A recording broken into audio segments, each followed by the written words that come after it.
दोस्तों, महाभारत को हम सही मायने में विश्व का प्रथम विश्व युद्ध कह सकते हैं, क्योंकि शायद ही कोई ऐसा राज्य था जिसने इस युद्ध में भाग नहीं लिया। आर्यावर्त के समस्त राजा या तो कौरव अथवा पांडव के पक्ष में खड़े थे। श्री बलराम और रुक्मी ये दो ही व्यक्ति ऐसे थे जिन्होंने इस युद्ध में भाग नहीं लिया। कम से कम हम सभी को यही जानते हैं। किंतु एक और राज्य ऐसा था जो युद्ध क्षेत्र में होते हुए भी युद्ध में भाग नहीं लिया। वो था दक्षिण के उडुपी का राज्य। जब उडुपी के राजा अपनी सेना सहित कुरुक्षेत्र पहुँचे तो कौरव और पांडव दोनों उन्हें अपनी ओर मिलाने का प्रयत्न करने लगे। उडुपी के राजा अत्यंत दूरदर्शी थे। उन्होंने श्री कृष्ण से पूछा, हे माधव, दोनों ओर से जिसे भी देखो युद्ध के लिए लालायित दिखता है, किंतु क्या किसी ने सोचा है कि दोनों ओर से उपस्थित इतनी विशाल सेना के भोजन का प्रबंध कैसे होगा? कृष्ण ने कहा कि महाराज, आपने बिल्कुल उचित समझा। आपके इस बात को छेड़ने पर मुझे प्रतीत होता है कि आपके पास इसका कोई न कोई उपाय जरूर होगा। इस पर उडुपी नरेश ने कहा कि वासुदेव, ये सत्य है, भाइयों के बीच हो रहे इस युद्ध को मैं उचित नहीं मानता। इसी कारण इस युद्ध में भाग लेने की इच्छा मुझे नहीं है, किंतु यह युद्ध अब टाला नहीं जा सकता।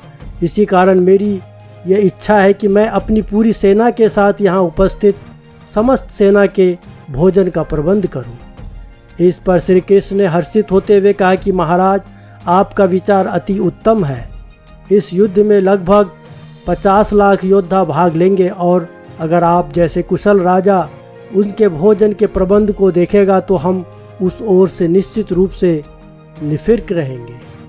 वैसे भी मुझे पता है कि अगर जितनी इस विशाल सेना के भोजन प्रबंध करना आपके और भीमसेन के अतिरिक्त और किसी के लिए भी संभव नहीं है। भीमसेन इस युद्ध से विरत हो नहीं सकते, अतः मेरी आपसे प्रार्थना है कि आप अपनी सेना सहित दोनों ओर की सेना के भोजन का प्रबंध संभालिए। पहले दिन उन्होंने उपस्थित सभी योद्धाओं के लिए भोजन का प्रबंध किया। उनकी कुशलता ऐसी थी कि दिन के अंत तक एक दाना भी बर्बाद नहीं होता था। जैसे जैसे दिन बीतते गए, योद्धाओं की संख्या भी कम होती गई। दोनों ओर से योद्धा ये देखकर आश्चर्यचकित रह जाते थे कि हर दिन के अंत में उडुपी नरेश केवल उतने ही लोगों का भोजन बनवाते थे जितने वास्तव में उपस्थित रहते थे।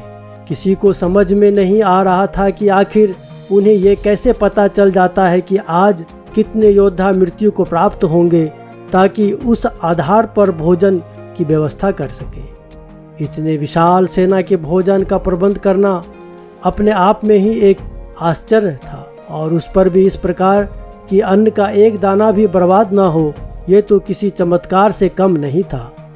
अंततः युद्ध समाप्त हुआ और पांडवों की जीत हुई।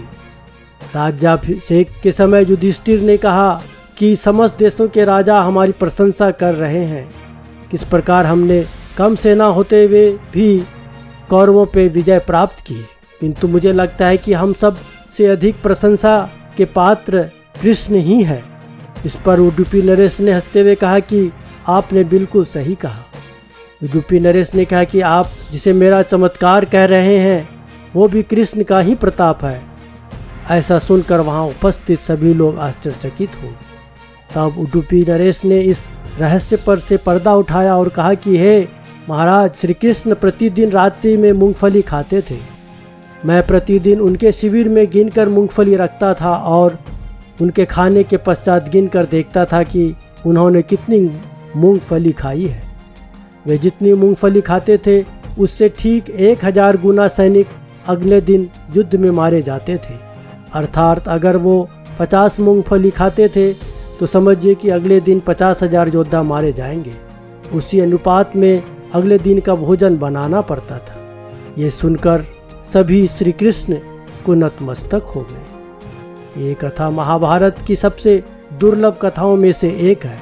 कर्नाटक में उडुपी जिले में स्थित कृष्ण मठ में ये कथा हमेशा सुनाई जाती है। ऐसा माना जाता है कि इस मठ की स्थापना उडुपी सम्राट द्वारा ही करवाई गई थी, जिसे बाद में श्री माधवाचार्य जी ने आगे बढ़ाया था। दोस्तों, वीडियो पसंद आया हो इसे लाइक, सब्सक्राइब और शेयर जरूर करें।